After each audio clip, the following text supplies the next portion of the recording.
नमस्कार दोस्तों। सरकार इस कोरोना में दो डिपार्टमेंट को स्वच्छ एकदम क्लीन करके देना चाहती थी। जिनकी इमेज बद से बदतर थी, उनकी इमेज में चार चांद लगा रही थी। पर कुछ हैं जो कुत्ते की दुम हैं, सीधा होना ही नहीं चाहते।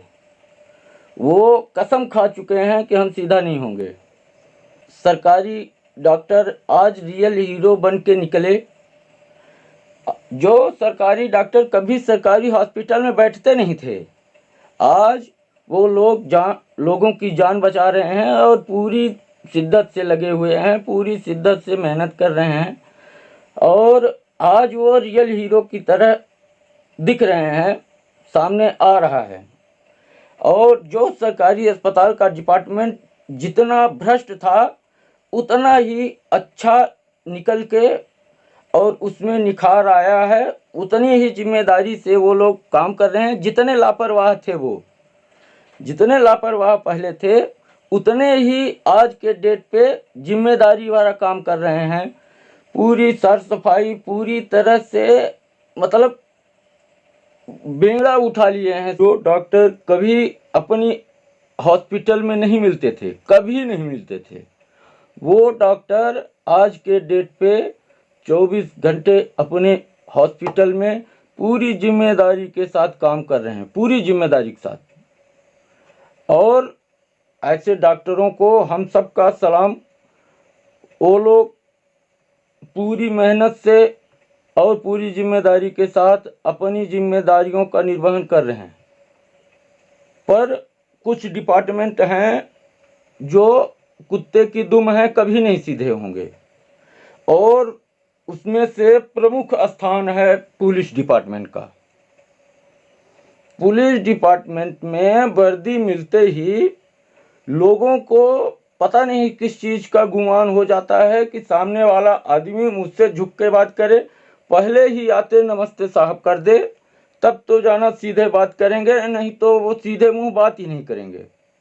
और सरकार कितनी भी मेहनत कर ले, कितनी भी मेहनत कर ले, इनको कभी नहीं सुधार सकती, इनको कभी नहीं सुधार सकती। आज के डेट पे, इससे पहले मैं जो वीडियो बनाया था उसमें आप लोगों को पूरी तरह से बोला था कि पुलिस का हर तरह से सहयोग करें। वो हमारे लिए खड़ी है रोड पे और जितना हो सका उतना हम लोगों ने सहयोग किया। पर मैं ये नहीं बोल रहा हूँ कि पूरे डिपार्टमेंट में ऐसा है।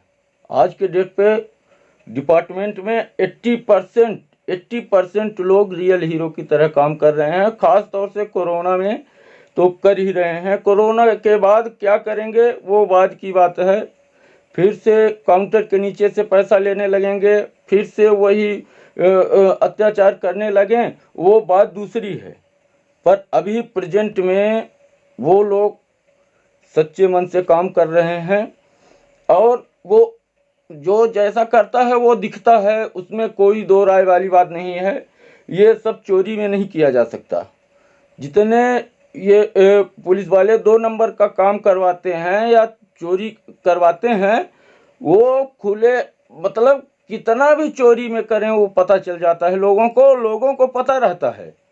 पर मजबूरी है, वो कुछ बोल नहीं सकते, बोलें किससे। प्रॉब्लम ये है कि आम जनता किससे बोलने जाए, किससे बताने जाए कि ये कुत्ते की दुम नहीं सीधी हो रही। थाना प्रभारी से बताने जाएं, थाना प्रभारी से बताएंगे जो शाम को अपना हिसाब लेगा। और इससे ऊपर बताएं। और लोग आज भी डरते हैं वर्दी वाले से बात करने में, और वर्दी की शिकायत करने की तो बात ही छोड़ दीजिए।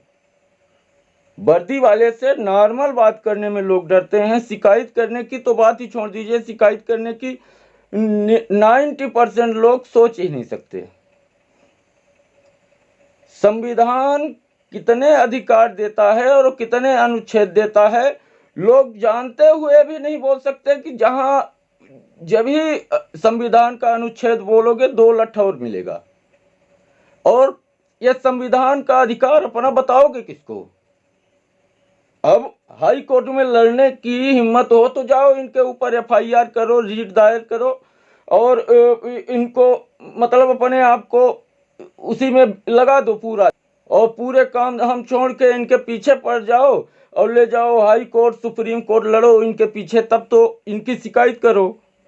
और नहीं तो शिकायत किससे करोगे? और इनको देखने वाला कौन है? ये वर्दी पहन लिए हैं, ये जज हैं, यही सब कुछ हैं, ये पूरा कानून जानते हैं, ये तत्काल पूरी तरह से सजा सुना देंगे। इनके बस में नहीं रहता, नहीं तो ये तो फांसी में भी लटका दें। सरकार को सोचना चाहिए कि 70 साल से सिर्फ एक डिपार्टमेंट क्यों नहीं सुधर रहा? क्या कारण है? कौन सी खिड़की है जिससे ये बाहर निकल जाते हैं? कभी दबोचे नहीं जाते, उसका कारण क्या है? कभी सरकार इसका मंथन ही नहीं करती। जब इनको चोरी के पैसे से ही खाना है, जब बालू ही चोरी करवाना है, डकैती के में घूस ही लेना है, हर चीज में घूस लेके ही इनको चलाना है, तो सरकार तनख्वाह क्यों देती है? सरकार खुलेआम इनको बोल दे कि आप अपना हिस्सा चोरों से मांग लिया कीजिए, अपना हिस्सा चोरों से मांग लिया कीजिए, तनख्वाह काहे के लिए लेंगे? और ये चौसट्टे हमेशा हिस्सा, माफ कीजिएगा, सबको नहीं बोल रहा हूं, और सबका नाम मैं नहीं लूंगा तो यह भी बोलेंगे कि सामूहिक है, इसलिए नाम लेके बोल देता हूं।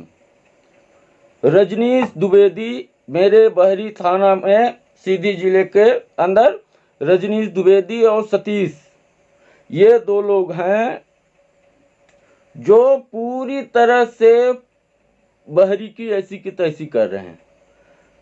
इस लॉकडाउन में पूरी दुनिया अंदर है, घर के अंदर बैठी है, ये लोग पूरे गोपत की बालू चोरी करवा चुके, पूरे गोपत नदी की, अरे गोपत की तो खदान ही है, सोन नदी की, सोन नदी जहां अभयारण्य है वहां तक की बालू ये लोग चोरी करवा लिए कमीशन के दम पे। और खुलासा करता हूं आपको, इस लॉकडाउन में जब सारे बॉर्डर लॉक हैं, पूरी तरह से सारे बॉर्डर लॉक हैं, चप्पे चप्पे पे पुलिस है, तो यहाँ 2 नंबर का सामान कैसे आ पा रहा है? यहाँ पे गांजा, दारू, कोरेक्स कैसे बिक रहा है वो भी बताऊंगा। वो ऐसे बिक रहा है कि ये बाहर से नहीं आ रहा, क्योंकि बाहर रजनीश द्विवेदी नहीं बैठे हैं, वहां कोई पुलिस वाला बैठा है, मारेगा 4 डंडा और अंदर कर देगा। वहां इनका आदमी नहीं बैठा है, वो बाहर से सामान नहीं आ रहा, अंदर से ही सामान आ रहा है। जो अभी तक सामान जब्त हुआ था थाने में, जो कोरेक्स शीशियां 10,000 लेकर मुलजिमों को छोड़ देते थे, वो शीशियां जब्त थी, वो कोर्ट में जा नहीं रही थी। मेरे सामने, मैं अपनी आंखों से देखी बात बता रहा हूं, रजनीश द्विवेदी 200 रुपए प्रति शीशी के हिसाब से दिए हैं डीलरों को बेचने के लिए। 200 रुपए प्रति शीशी, थाने का जब्त माल बता रहा हूं खुलेआम सबके सामने।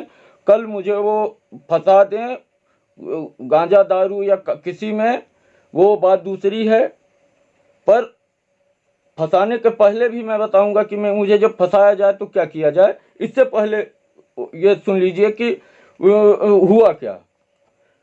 2 डीलरों को इन्होंने 200 रुपए प्रति शीशी के हिसाब से दिया है, जो जब्त था माल थाने में, जो अभी 6 महीने के अंदर पकड़े गए डीलर थे, जिनका 10,000 5,000 लेके छोड़ दिया गया, उनके ऊपर FIR नहीं दर्ज हुई, उनका माल ये लोग अब बेचे हैं। अभी तत्काल में अपनी आंखों की देखी बात बता रहा हूं, आंखों देखी बात। और ये ऐसे कुत्ते की दुम है जो कभी नहीं सीधी होंगे। सरकार कितनी भी मेहनत कर ले, इनको इनकी इमेज बनाने में, इनके अंदर दाग धब्बे हटाने में ये कभी नहीं सुधरेंगे। इतने लालची हैं कि ये जब चाय और 2 रुपए का पान का पैसा नहीं दे पाते तो ये कितने लालची हैं। इनका लालच का कोई ठिकाना है? अब आप लोग अनुमान लगाइए, जो आदमी थाने से जब्त माल ले जाके बेच सकता है, आप बताइए जब पूरा तरह से बॉर्डर जाम है तो कहाँ से सामान आएगा, कहाँ से कोरेक्स आएगा, कहाँ से गांजा और कहाँ से दारू आएगा। दारू की तो मान लीजिए भट्टी है, और कहाँ से आएगा ये जो 2 नंबर का जिसकी भट्टी नहीं है। वो बॉर्डर यहाँ पे बहरी थाने के आदमी थोड़ी ना बॉर्डर पे बैठे हैं कि वो लोग छोड़ देंगे 10-5 हजार लेके। पूरे बॉर्डर सील हैं और बॉर्डर के अलावा भी 20 थाने पड़ते हैं इधर से दूसरे प्रदेश में जाने में। दूसरे प्रदेश से लाते तक में 50 थाने पड़ेंगे, तो वो एक आदमी कितना मैनेज कर पाएगा? सीधी सी बात बता रहा हूं, मैं अपनी आंखों से देखा हुआ है। और ये सतीश करीब 2 महीने पहले की बात बता रहा हूं। 2 महीने पहले 5 सीसी दवाई मेरे मित्र को दिया था, मेरे सामने कार में मैं, मेरा मित्र और सतीश आके उसी में बैठा और 5 सीसी एक पॉलीथीन में पैक करके लाया था, रैप करके। तो ये लोग जब कानून बताने लगते हैं तो ये लोग इतनी बड़ी बड़ी बात बोलेंगे कि मानो बस जज साहब हैं ये। और काम क्या करेंगे? 64 की 2 कौड़ी की, और बातें बड़ी बड़ी करेंगे। ये लोग वर्दी के नाम पे कलंक हैं, जो शेर की खाल में घुसे हुए भेड़िए हैं। और इन भेड़ियों पे नजर अगर सरकार नहीं रखेगी, सरकार बाद में रखे, सबसे पहले तो पुलिस डिपार्टमेंट को इन पर नजर रखनी चाहिए अगर इमेज अपनी सुधारनी है। आज भी अगर इमेज नहीं सुधरी तो भारत के पुलिस की इमेज कभी नहीं सुधरेगी, कभी नहीं सुधरेगी। लोगों को कभी भरोसा नहीं होगा इन पे, अगर आज भरोसा नहीं हुआ तो। क्योंकि आज लोग दिल से सपोर्ट कर रहे हैं पुलिस का, दिल से सपोर्ट कर रहे हैं। मैं जमीन की बात कर रहा हूं, हवा हवाई नहीं, जमीन की बात कर रहा हूं। मैं पिछले वीडियो में बताया भी था, दिल से सपोर्ट कर रहा है। हर नागरिक डंडा खाने के बाद भी सपोर्ट कर रहा है। ऐसा पहली बार देखा गया होगा कि लोग डंडा खाने के बाद कहते हैं कि यार गलती मेरी थी, वो लोग हमारे लिए ही बैठे हैं वहां पे। लोग डंडा खाने के बाद ऐसा बोल रहे हैं। आप कई व्हाट्सएप वीडियो में भी देखे होंगे कि फरारी से आदमी उतरा है और उठक बैठक लगा रहा है पुलिस वाले के सामने।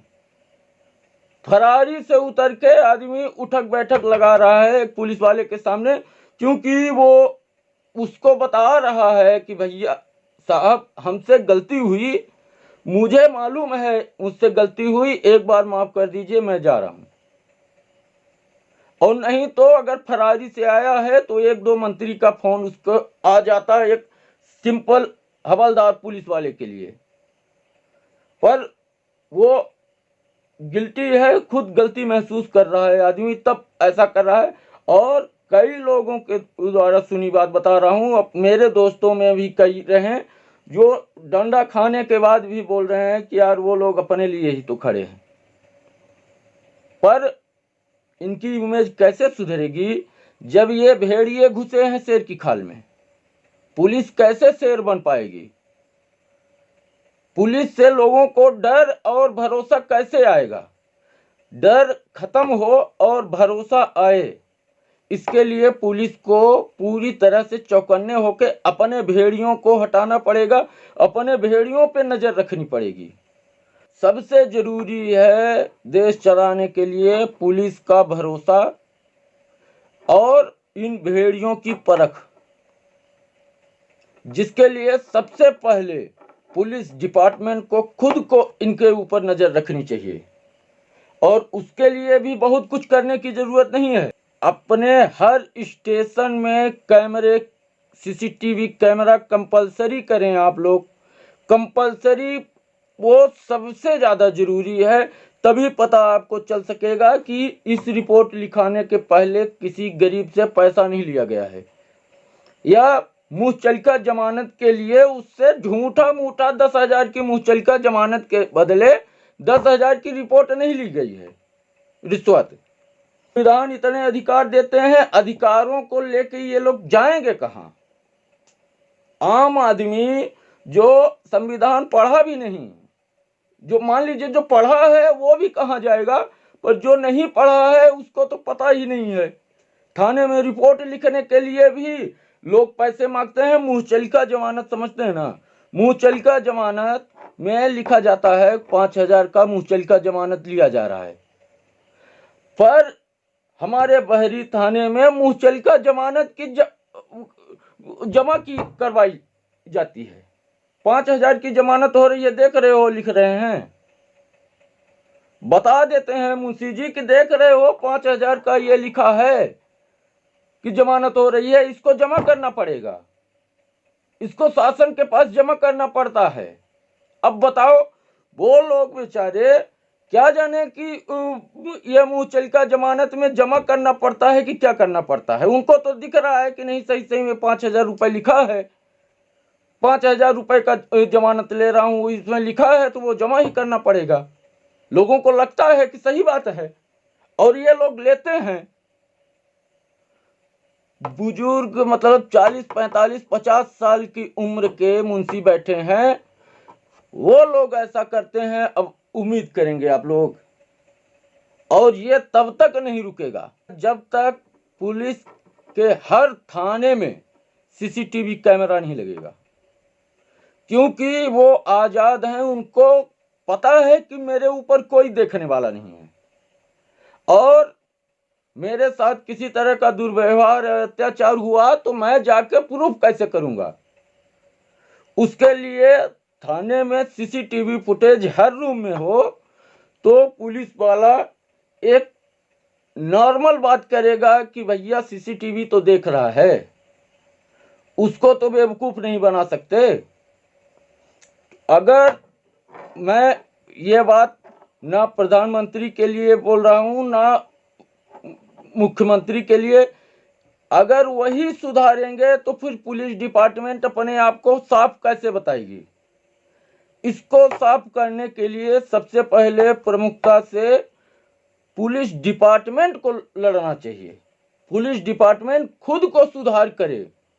अगर जिनमें गैरत है, जो समझते हैं कि घूसखोरी गलत है, अगर सबको लगता है कि ये हमारा जन्मसिद्ध अधिकार है तो कोई दिक्कत नहीं है, लगे रहिए।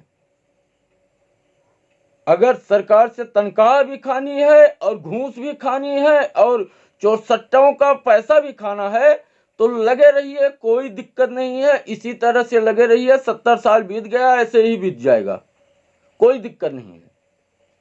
और अगर लगता है कि डिपार्टमेंट में कुछ लोग सही हैं, लगता है कि हमारे ये और नीचे के कार्यकर्ता चोरसट्टे हैं, तो उन पर नज़र रखी जाए, उन पे नज़र रखी जाए, उनको सीसीटीवी कैमरे के सामने रखा जाए, तभी उन पर नज़र रखी जा सकती है। क्योंकि वो कानून के आदमी हैं, उनको कानून पता है कि कहाँ से क्या बोलेंगे तो हम बच जाएंगे। और एक आम आदमी को कानून बहुत सारे होते हुए भी नहीं पता है कि वो क्या करे। सबसे बड़ी समस्या यही है कि संविधान 50 अनुच्छेद दे दे तो भी कोई लेना देना नहीं, लोगों को पता ही नहीं, और जिनको पता है वो भी लेके कहाँ जाएंगे।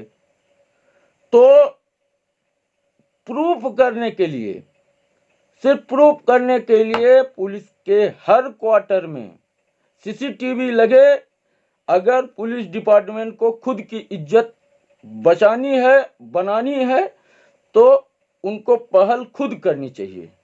उसके बाद जब ये सब अगर उसी दायरे में आते हैं तो फिर सरकार से निवेदन है कि अब इनकी इमेज आप नहीं सुधार पाओगे, इनके ऊपर फूल बरसा दो, पटाखे बजवा दो, इनका धन्यवाद कितना कर दो, ये नहीं सुधरेंगे। इन पे पूरी तरह नजर रखी जाए तभी सुधरेंगे। और अगर नजर नहीं रखी जाती तो भी, अगर आप नजर नहीं रख सकते, इनको सीसीटीवी कैमरे में नहीं रख सकते, तो इनको कम से कम तनख्वाह देकर सरकारी पैसा ना बर्बाद करें। आप सरकार से बस इतना ही निवेदन है कि इनको तनख्वाह देकर सरकारी पैसा ना बर्बाद करें, उन लोगों को इनके बदले पैसा दे दें जो बेचारे इनके कारण अपना मेहनत की कमाई खा भी नहीं पा रहे। जो ये जब घूस खा के ही अपनी पेट भर लेंगे, अपने पूरे परिवार का पालन कर लेंगे, तो फिर सरकार भी अपना पैसा काहे के लिए बर्बाद करे ऐसे लोगों पे। 10,000 की तनख्वाह वाला पुलिस वाले के यहाँ घर में एसी लगा रहता है,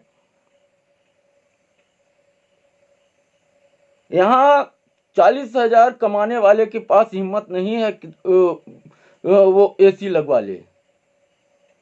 महीने का 40,000 का उसका खर्चा भी होता है, पर इनकी इतनी आमदनी होती है कि इनके अब क्या बताएं।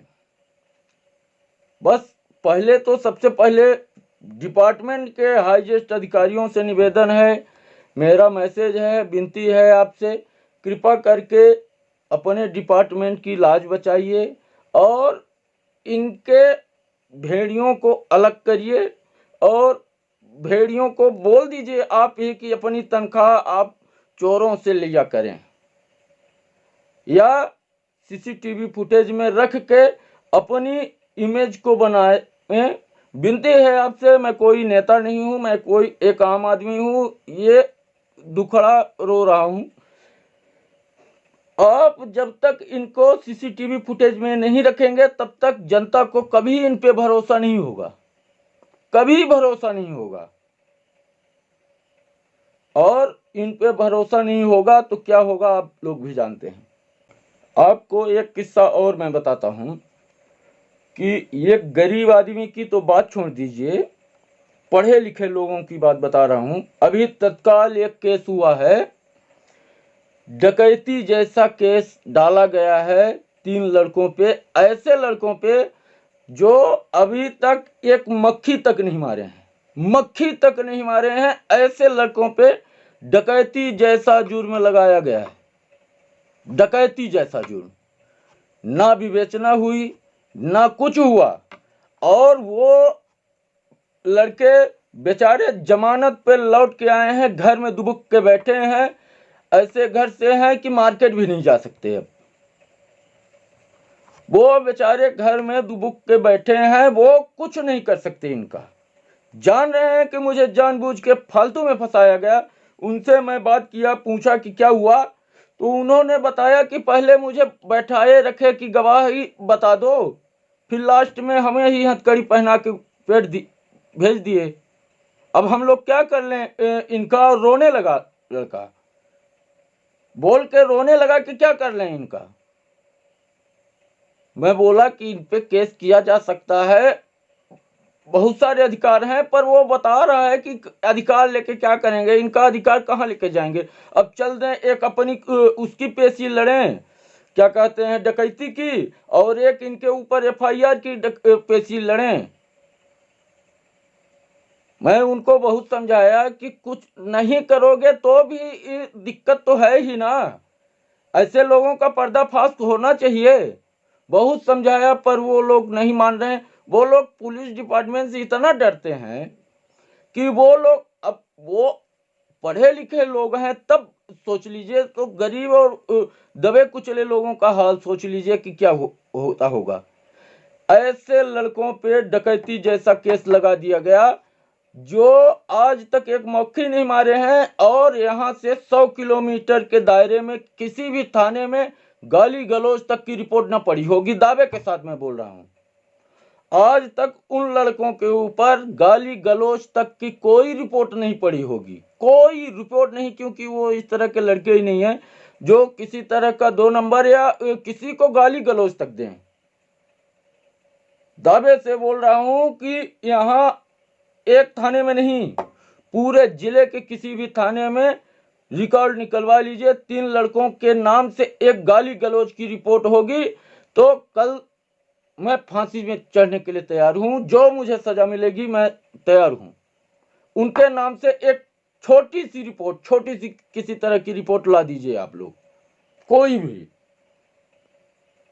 मक्खी तक वो लोग नहीं मारे हैं, पर पुलिस की मेहरबानी है, डकैती जैसा केस उनके ऊपर है और वो लोग कुछ नहीं कर सकते, कुछ नहीं कर सकते, मजबूरी है, कुछ नहीं कर सकते। पुलिस हथकंडा हर तरह का जानती है ना, वो लोग जान रहे हैं कि भैया इस चीज में लड़ेंगे, कल मुझे दूसरे चीज में फंसा देंगे, किसी भी 2 नंबर के सामान में फंसा देंगे, क्या कर लेंगे इनका, क्योंकि इनके पर कोई निगरानी रखने वाला है नहीं। हम कहां से सबूत लाते फिरेंगे, और खुद ही हमें सारा सबूत लाना है। तो निवेदन है बड़े अधिकारियों से कि प्लीज, अगर आप लोगों को भरोसा नहीं हो रहा अपने पुलिस डिपार्टमेंट में ऐसा कर सकती है तो जांच करवा के देख लीजिए कि इस तरह का केस अभी बहरी थाना में तत्काल में हुआ है कि नहीं। और पेपर में फ्रंट में लिख के आया कि पुलिस चारों तरफ से बेड़ा लगा के उन लोगों को मतलब गश्त करके पकड़ी है। ददुआ डकैत बना दिए लोग, ददुआ डकैत को इतनी गश्त करके ना पकड़े होंगे। इतना चारों तरफ से मतलब कि वो छेक के चारों तरफ से रोड जाम करके उन लोगों को पकड़ा गया, मतलब विधिवत पेपर में लिखा था, जैसे ददुआ डकैत को पकड़ लिए हों हमारे टीआई साहब। पर वो ददुआ डकैत जिनको ये लोग पूरी रोड जाम करके और पूरे बॉर्डर सील करके पकड़े हैं, वो ददुआ डकैतों के नाम से पूरे जिले में एक भी गाली गलौज तक की रिपोर्ट नहीं है, एक भी रिपोर्ट नहीं है। मार्केट में किसी से पूछ लीजिए, उनके ऊपर मक्खी मारने तक का आरोप नहीं होगा आज तक। और वो डकैती जैसे केस में गए, कोर्ट से विनती किए, कोर्ट ने जमानत दे दी, और वो बेचारे आके घर में दुबुक के बैठे हैं कि कौन सा मुंह लेके बाहर जाएं। कोरोना में तो वैसे भी नहीं जा पा रहे हैं, पर वैसे भी छुप के बैठे हैं कि कौन सा मुंह लेके बाहर जाएं। सब लोग सोच रहे होंगे कि ये तो डाका डालने गया था। ये हाल है अपने यहाँ के पुलिस का। और पुलिस में पुरानी कहावत है, पुलिस, एक फिल्म में डायलॉग भी था, अगर पुलिस चाह ले तो मंदिर से चप्पल तक चोरी नहीं हो सकता। ये रियलिटी है, ये रियलिटी है कि अगर मार्केट में कहीं पे 2 नंबर का काम छोटा सा भी हो रहा है तो वो पुलिस की मर्जी से हो रहा है, नहीं तो नहीं हो सकता। दावे के साथ मैं बोल रहा हूं, वास्तव में अगर पुलिस चाह ले तो मंदिर से चप्पल चोरी नहीं हो सकता। पर पुलिस चाहती है कि आप सोन अभयारण्य जैसे क्षेत्रों से भी बालू चोरी करें। पुलिस चाहती है कि हर जगह से बालू चोरी हो, हर जगह से 2 नंबर का काम हो, 50 जगह दारू बिके, 50 जगह कोरेक्स बिके, 50 जगह गांजा बिके, 50 जगह 50 तरह के क्राइम हो, चोरी हो, चौसट्टी हो। जितना बड़ा डाका डलेगा उतना पुलिस का फायदा होगा, ये चाहती है पुलिस। नहीं तो पुलिस वास्तव में चाह ले तो चप्पल चोरी ना हो। और उसको सुधारने के लिए मैं सिर्फ एक बार विनती कर रहा हूं इनके बड़े अधिकारी से, सर प्लीज इन पे नजर रखने के लिए आप अपनी अपनी नजर रखिए बस। धन्यवाद, नमस्कार।